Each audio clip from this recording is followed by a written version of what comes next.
So Khabib Nurmagomedov, coach of Islam Makhachev and former UFC world champion, just got kicked off a flight going from Vegas to LA.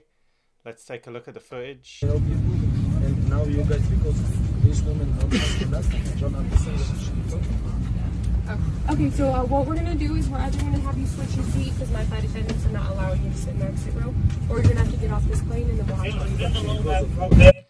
So as you can see in the footage, he appears to be sitting in the exit row, and I assume she's the supervisor of the flight, is saying that the flight attendants won't allow you to sit there. Now, I had a quick look, and the main airlines going from Vegas to LA are United, Delta, Alaska, American. So I had a quick look at, this is United's policy, United Airlines, exit row. In keeping with FAA rules, to sit in an exit row, you must be 15 years of age or older, which he is, be willing to help in an evacuation, which I'm sure he would be, and be physically able to help in an emergency. Now, of all the humans on the planet, I'm sure he's very capable and is able. So that's United. Let's have a look at Delta. Exit row seating. Passenger qualifications. Delta procedure must be in compliance with federal regulations. Require passengers seated in designated exit seats to be able to assist crew members in the event of an emergency, which I'm sure he can. And these are the requirements that disqualify you. Passengers may not sit in the exit seat. Lack sufficient mobility or strength. I'm sure he's very mobile and he's very strong. Or dexterity in both arms and hands. He clearly meets the criteria here. As we can see, use of wheelchair. Yeah, he meets the criteria.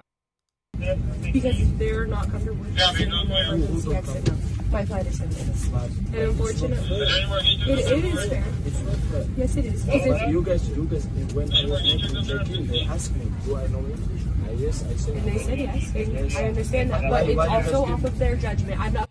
So Khabib is saying that you guys approached me and asked me if I speak English, and I said yes. And then now you're saying that the flight attendant isn't comfortable with me sitting here. So what I assume happened is maybe there was a language barrier, maybe they heard he has an accent or something, and maybe he asked a simple question about the procedure, and they took that as he's not competent or qualified to sit there. Now, if it's a language issue, then why isn't it sorted out at check-in? Why at check-in don't they ask, oh, is English your first language? Do you have any trouble understanding English? Why is he allocated a seat before boarding and then this issue be made of it then? The guy clearly speaks English. He's having a conversation there and then. He's clearly competent. Of all the humans on the planet, if you wanted someone to assist you in an emergency or an evacuation, or if someone was trying to get to the door, of all the humans on the planet, Khabib Nurmagomedov is not a bad option to have right there. And forth, I will call a supervisor. You can either take a different seat, or we can go ahead and escort you off the plane. Okay, now obviously context is important, and we're only 41 seconds in. I'm sure the encounter was longer. But to just start saying you can either take another seat or we can escort you off the plane seems a bit excessive. Like, what did the guy do here? I don't understand. They want him to move for what? I mean, I'm from the Middle East. I've traveled a lot internationally, and I almost always get randomly selected. Nearly all of the time. I'm not complaining about it, but it just is what it is. So could there be some Islamophobia here? Maybe they heard his accent, they saw his beard, maybe. When are we doing? Okay, I'll call a supervisor and then we're going to have to rebook you for a different flight. Josh, do you copy?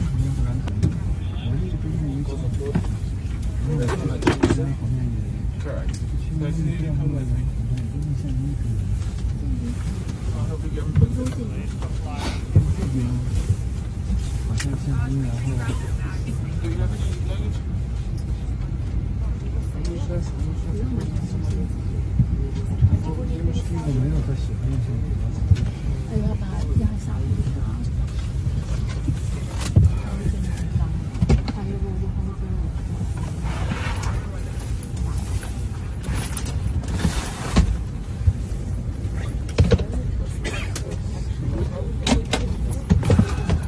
Well, as you can see, he's clearly complying. He's doing what they asked. He's leaving. I just feel like this, if this was an English speaking issue, why was he allocated the seat to begin with? Unless it was changed while he was on the flight. But it seems like this is blown way out of proportion, telling him you can either move your seats. It's also they don't feel comfortable with you sitting there. What does that mean? What does that mean, they don't feel comfortable?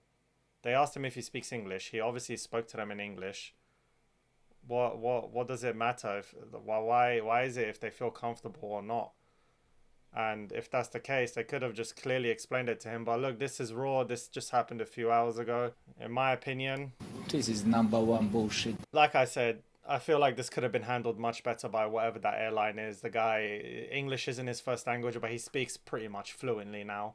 I don't see what the issue is. And if someone who, I don't want to play the racism card, but as someone who is originally from the Middle East and experienced a lot of racism growing up, this does kind of feel a bit racy, if I'm honest with you. It feels a bit blown out of proportion. I'm sure the lady is a lovely lady. Who knows? But those are just my thoughts. What are your thoughts? Let me know in the comments below. Let me know what you guys think. Let me know your opinions. And I appreciate you guys for watching this video. If you're new to the channel, please like, comment, and subscribe. I'm your boy, Eddie Hope. Have a blessed day. Peace.